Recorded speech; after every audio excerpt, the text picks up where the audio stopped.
Welcome to the second episode at ITW of the Makers and Breakers podcast. I'm Ruth Plater, your host, CEO and founder of Radial Path. And now I'm joined by Mehmet Akcin, who is the CEO and founder of EdgeUno in Latin America.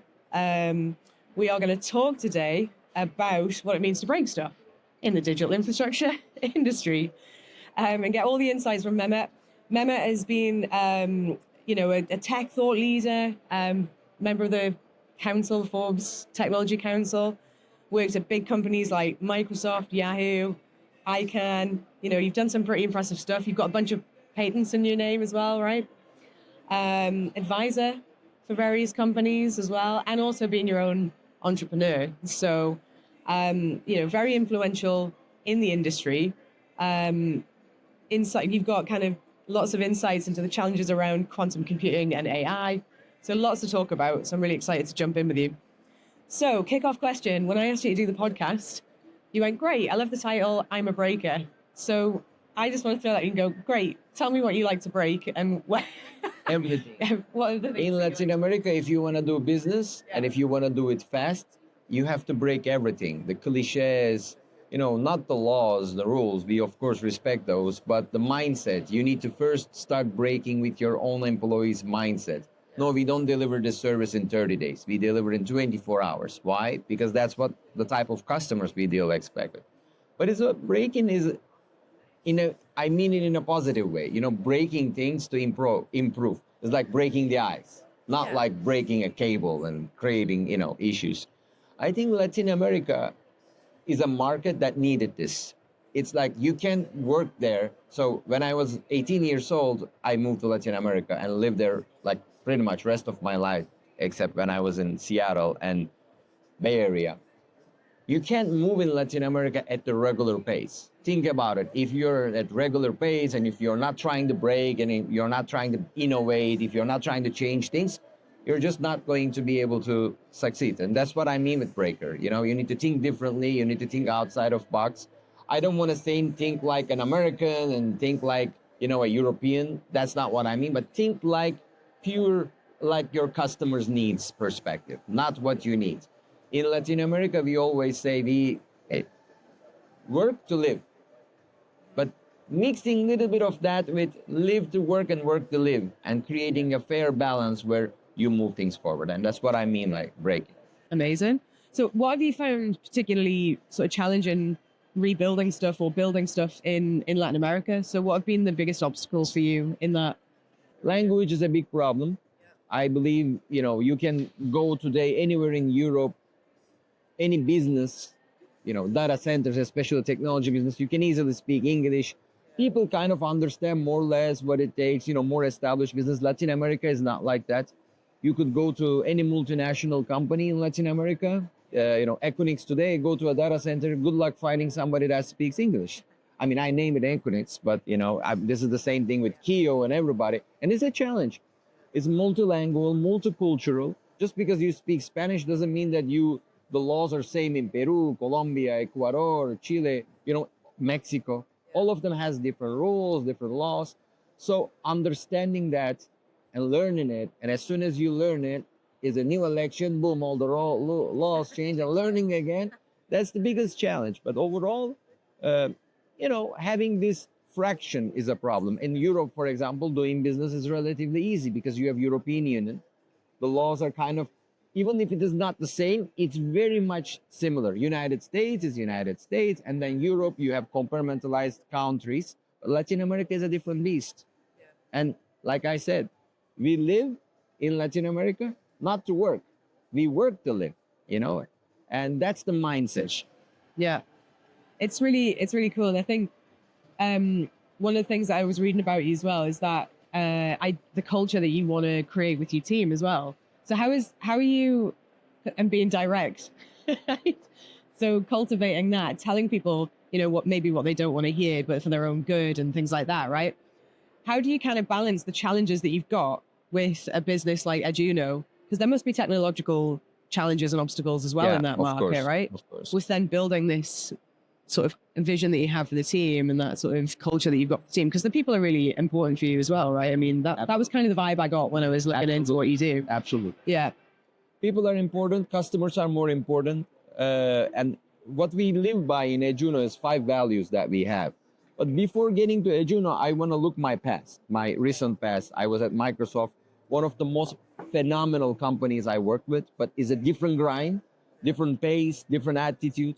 And then I went to Yahoo. So most people go to Yahoo first, then go to Microsoft, and then it's a different thing. But going to Microsoft, then going to Yahoo, and then I did bunch of from SpaceX to Turk Telecom to various companies. I did consulting.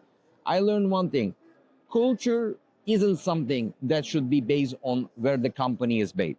Culture should be based on what industry you are in, what type of customers that you are serving. Because we are all here that we have customers, right? If we don't have customers, we wouldn't be here. So in EdgeUno, we have 5 values. We live by these values. And believe it or not, it took us 4 years to get to these values, because before we would just go and see, hey, what does Amazon has? What does Microsoft have? Let's just use these. Oh, this looks good. Not unique to what you actually dealt in. Yeah. I like 5 values. Those are: be fair to the customer, to the employee, to the vendor. Even if that means we lose money, we have to be fair. Because when you're fair, it's not a race, right? It's a marathon. You win. And then earn it. Every employee has to earn. Just because you are at a position, you were hired 6 months ago, you did a good job, doesn't mean that, you don't.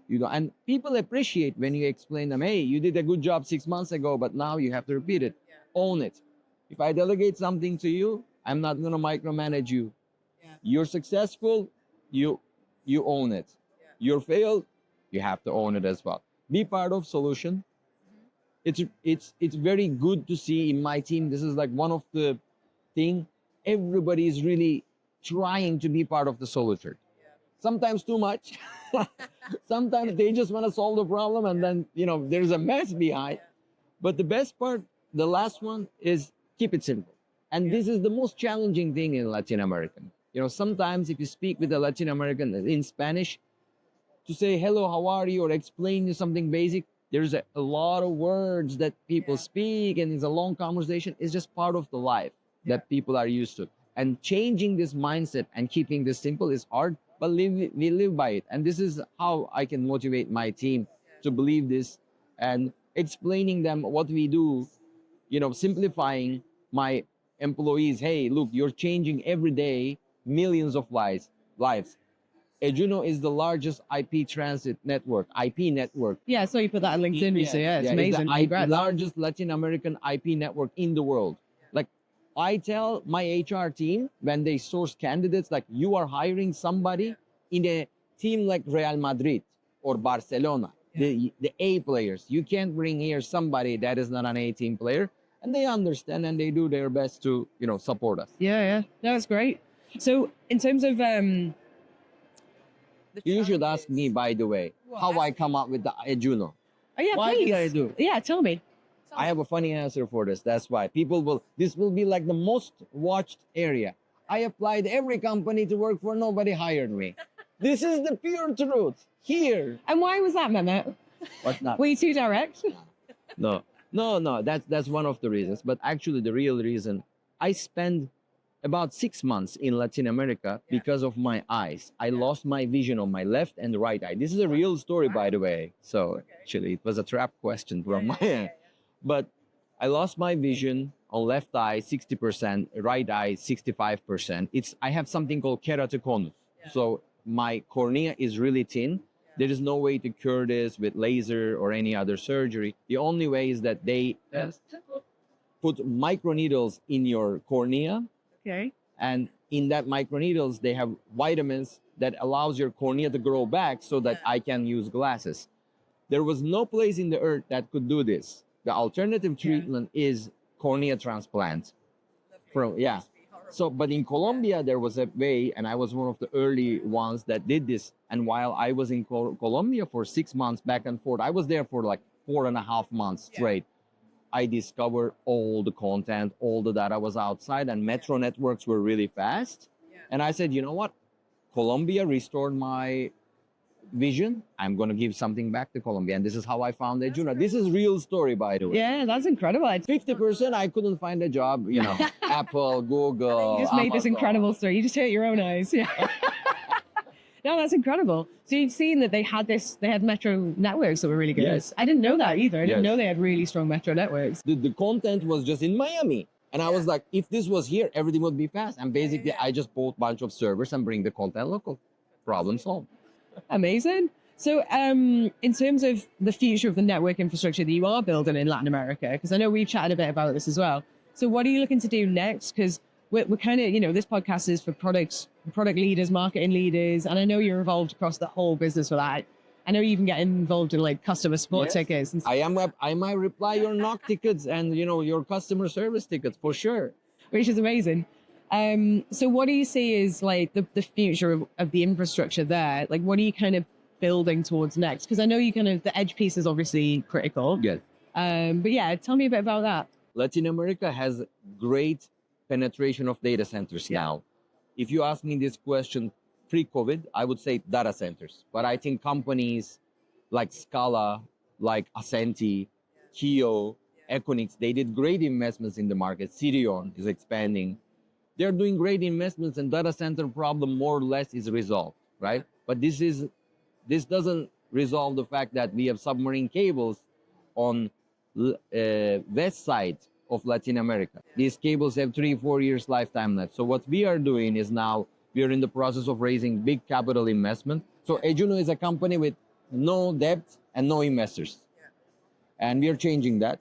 We are going to be taking a big investment from several different people we are talking. We want to find a partner that understands our area and grow with us.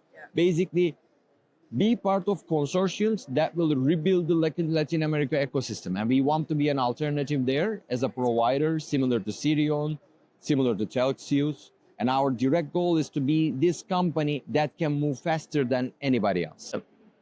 Amazing. So does that include subsea as well? Absolutely, 100%. Incredible. We will own assets within next 18 to 24 months in various subsea systems. And we were going to announce some things here, but I don't want to, announce it until everything is fully signed and executed. But I believe before PTC, definitely we will announce some big announcements connecting US to Brazil, Brazil to Argentina, and several other places like Brazil to Peru terrestrially.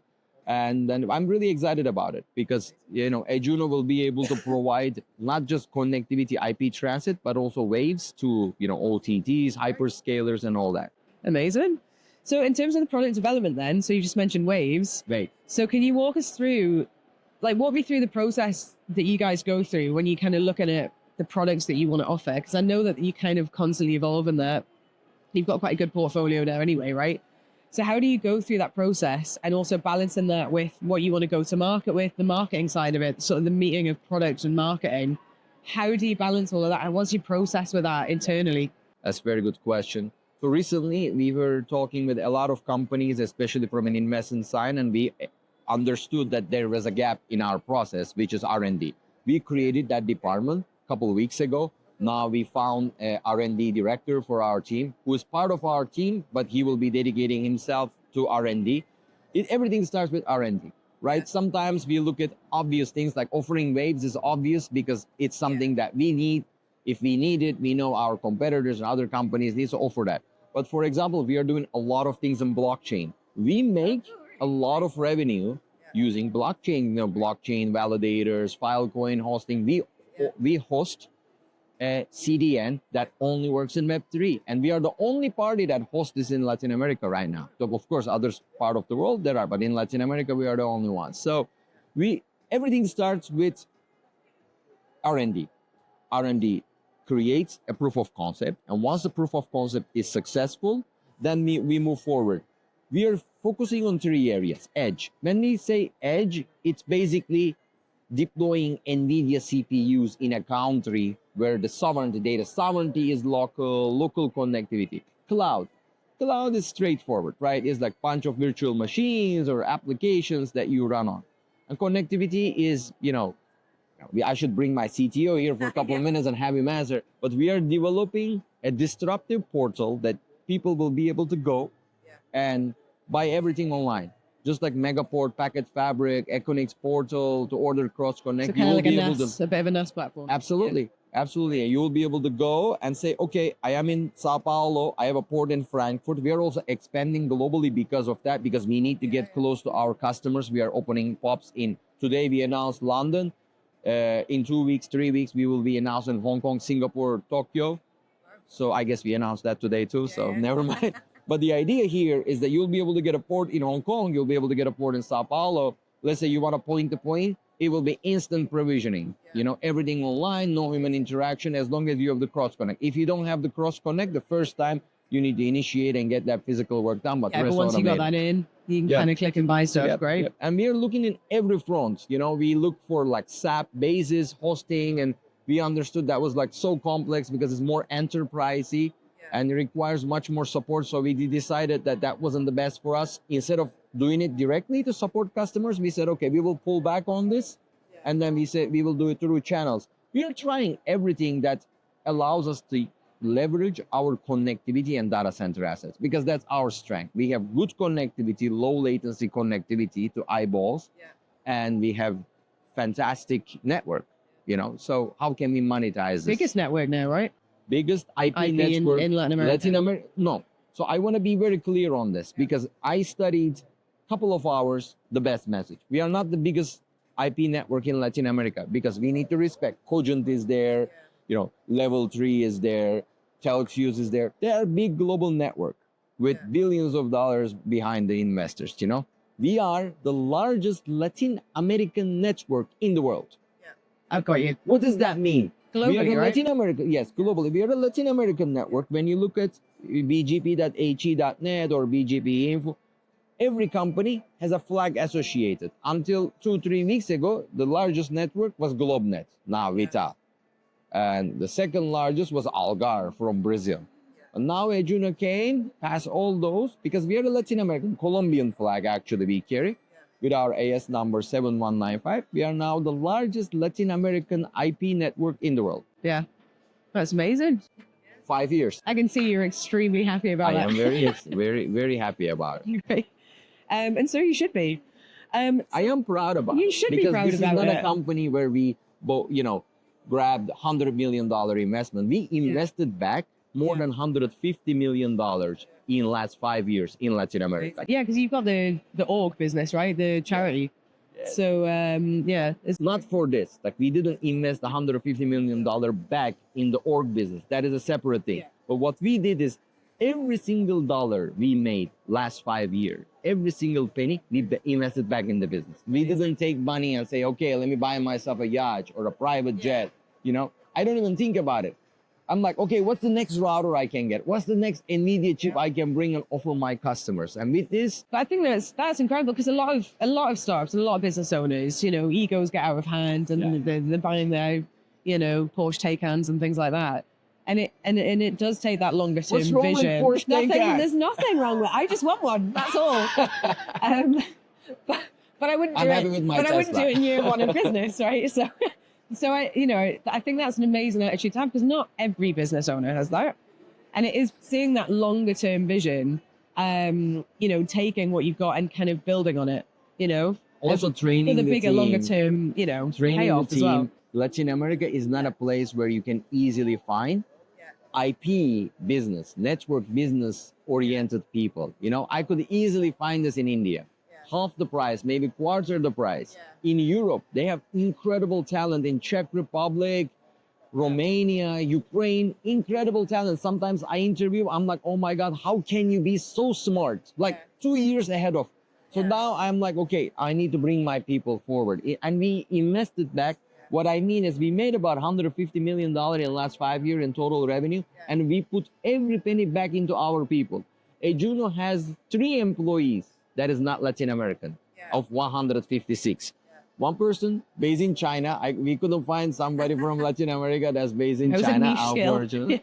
And then we have somebody that deals with our, Central European customers based in Serbia. Even our rest of our European team is from Brazil, from Colombia, from Argentina. And so have you been training them from scratch as well? Have Absolutely. you kind of Absolutely. I mean, I find that so impressive because obviously running my own team is tiny compared to what your operation is, but you know the challenge of training and supporting staff, it is quite tiring. So it takes a lot of energy. Microsoft did that to me. Microsoft hired me as a DNS guy. I have 3 patents. Along the way, they said, you are really good at negotiating. You need to move. Dave Crowley, I'm pretty sure you know Dave Crowley. Joke. Yeah, I haven't seen him in a while. One day he was like, you're really good at negotiation. You should join to my team. I said, really? I want to, because I want to negotiate. I want to learn how from the best, so I work with those guys. But, a multi-billion-dollar world's most valued company, depending on the day, either Apple or them, if they can do that to their employees, why can't I, And we do that. We hire people really young. Average age of EdgeUno is around 33 years old. In our industry, is incredibly low. It is incredible. It's the next gen of talent. Yes. And actually that's missing so much, right? So like in product innovation is a big topic all the time. Even in marketing as well, right? Marketing is always a difficult one because you have to get people not necessarily technical, but who can come in and understand it enough that they can then do product marketing. Absolutely. Write stuff at a level for different types of audiences as well, technical audiences as well as more commercial audiences. It's challenging, to be honest with you, but it's worth it. Because I can tell you, my current marketing manager, who is doing a great job, she was my EA before. She joined the company with no telecommunication experience as an EA. But then after I see her engagement with the people in the events, I'm like, you need to be a marketing person. Yeah. Because you're a bad EA. Just kidding. No, we always get the worst end of it. We always get the stick from everyone, honestly. But I was like, okay, I'm going to make the sacrifice because, losing an EA that you train for a year, it's really tough. Yeah, she's doing an important But putting on a right? marketing yeah, is even tougher because then you put the person in the face of the company, to represent you. And we invest in a lot of people. We hire people, for example, from companies.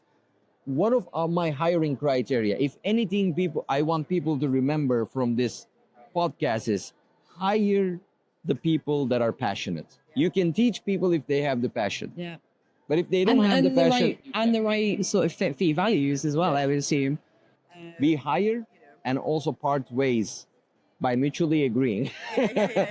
If they don't fit our values. Our values are more important than anything else for us. Yeah, I think that's something I've learned over the years as well, is that the values are more than just a sort of corporate tick box. Absolutely.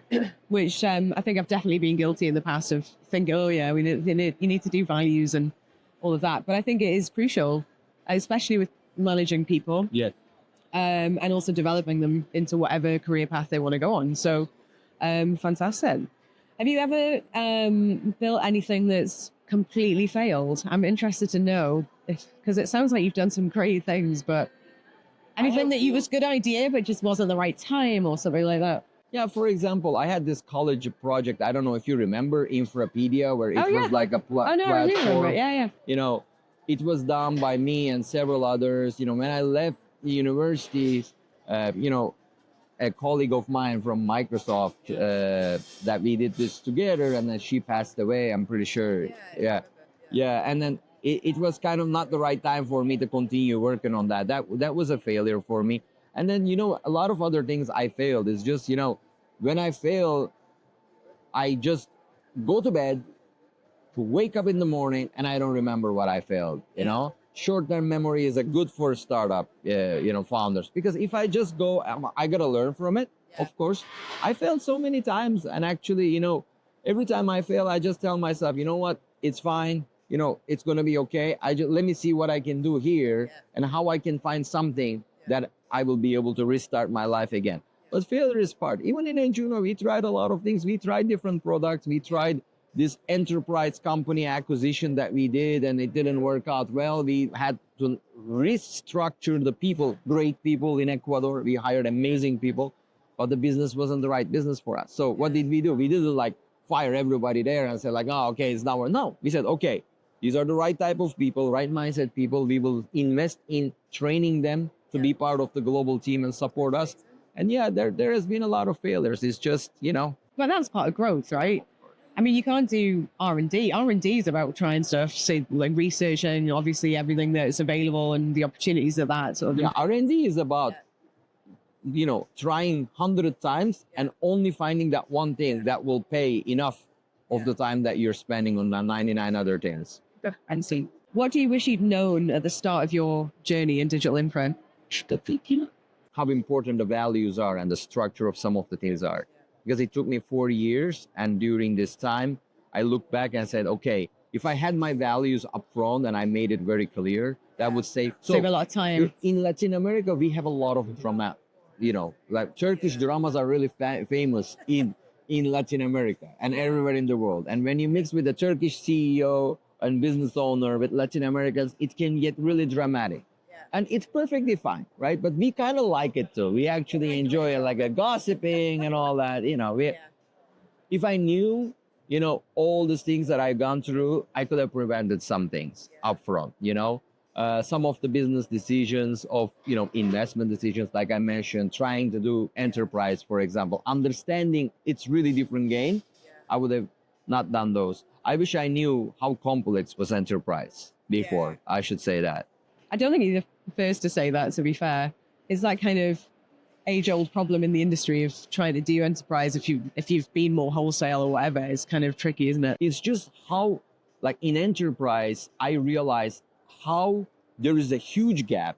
You know, normally we deal with other ISPs, other, you know, technical teams. Know, right? So you're like, okay, you know how it is. You know, they just connect here and then, you know, fiber is up, BGP is up, everything is working.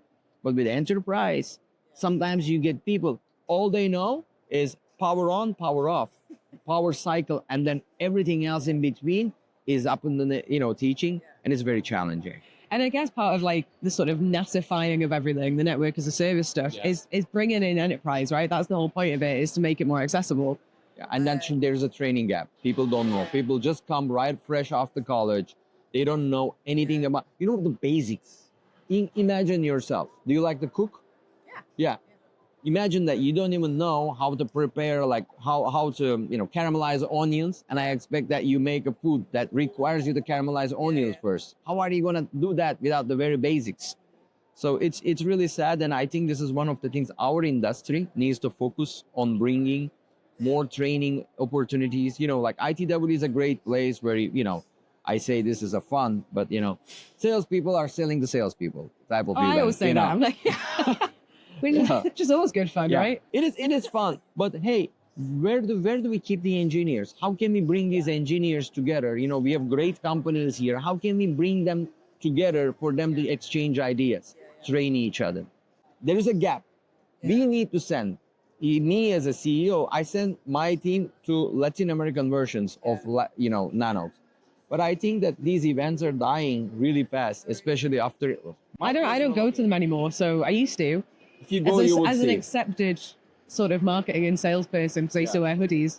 Yeah. I gotta say, it's really disappointing. Nanook is going pretty bad. RIPE, for example, is one of the best events, but technically, is it like, look at the agendas, look at what we are talking here. We are still talking in some of the events, like in LACNIC, for example. Okay, well, IPv6, RPK, guys, these should be like turn on and off switch. You know, you don't have an option anymore to talk about whether IPv6, when is the time to move? We've been talking about it last. I feel like that's been talked about a long time. Yeah. So where do you see the industry going now? What's next? We have a huge human gap here in the telecommunications space, especially people. So I am talking to a lot of engineers. We hire a lot of people. I am one of the last people that, you know, usually interviews people. I am just amazed how really senior engineers don't understand basics of TCP/IP, basics of how an IP network works. They don't understand the ports. They don't. I mean, this is not standard, right? We are talking here somebody that worked as a senior level as a developer in some companies, and they just don't understand basics. And I think this is what we need to focus on, you know? And the deficit's going to be much bigger now that you've got AI kind of driving the demand for data centers. I am really scared about this, by the way. I think a lot of people are, eh? Basics. We don't know the basics. I think we need to go to basics, and we need to figure out ways how this is completely fine to do these trainings, you know, online and all that, but it doesn't feel like we are doing a good job, because you go to the Lanog event, I will mention again, you see same old faces from 15 years ago, still debating. There are no young crowd coming and debating. Everything is automated, everything is running automation, and there is no, you know, there's nothing to discuss. I think this is a gap. Aging infrastructure and lack of investment is a big problem. I will speak only for Latin America because I'm not expert in anywhere. I'm not even expert in Latin, but I will say Latin America, terrestrial fiber is aged so much, people don't realize how old it is, and we are not building new routes. I will give you one example. Between Argentina and Chile, there is one route Yeah. in the Andinas. There is a bridge. If that bridge is down for any reason, and it was down a couple of times through the history, you lose the connectivity between two Yeah. big countries, two neighboring countries. And there are no, yeah, there are others that are going from south of Argentina, but how reliable that is. Yeah. As you know, in a terrestrial fiber, longer the route is, more likely it's going to cut any minute. So the lack of investment, and I think that the people gap is a big issue. I don't know. I don't want to also, Ruth, I don't want to talk like I'm an authority here. This is what I see every day. And this is a discussion, right? This is like you're in the trenches with it a lot, you know. And I know you know, to the point where you're answering customer support tickets and all sorts. So, you know, I think it's important to get your take on it, especially when you have moved with such a great story into Colombia. And I don't think you're the first to say that there's that skills gap. I think a lot of people are nervous about the training needs and the human deficit that we're going to have on that workforce to build all these data centers that we're going to need to replace this, you know, the services that are now like the subsea cable systems that are kind of at the end of their life now. We need the kind of new stuff that's going on. So I don't think you're the first to say it, but I think in terms of you know, what I take from you, I think, which is incredible, is that dedication to building that team. So even if it's you doing it, hopefully that philosophy can spread to the rest of the industry.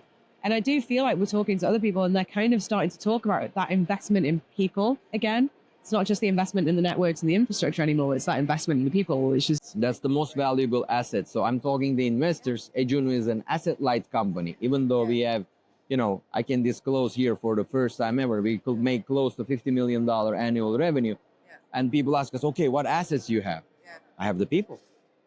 Good luck finding the people, because that's the most important asset. I have the people. I have a process to bring freshly graduated person in 2 years to become a very senior level respected engineer in Brazil, and that's in not Colombia, an easy thing to in achieve. Peru. That's the process. It's the machinery to create more engineers. And I think that this is what other companies needs to do. We see today, you know, my great partners, I love them. We work with them a lot. Sirion, this separation, for example, with level 3 and Sirion, how it's hurting them, you know, like you can see, I have customers calling me saying, hey, we have so many problems. Do something to help us. Yeah. Like they are begging me. And I'm like, guys, let me talk to guys, because I also want to protect my partners. I don't want them to lose because of the customer support. But I also, again, people side of things, we need to invest in the people to understand the challenges of our customers. Don't put there randomly newly graduate people that doesn't understand basics. What is a cross connect? What is a fiber? Train them, invest in them, and hopefully it will solve the problems. Right. Excellent. Well, I think that is a good point to end. Thank you for coming on. I find it really interesting, so I'm sure everybody listening will as well. And yes, we're at ITW, so I hope you have a fantastic event. It's going to be a busy one. And it sounds like you've got some great news coming out, so I'm excited to hear all about that as well. But yes, thank you, Mehmet. Thank you so much.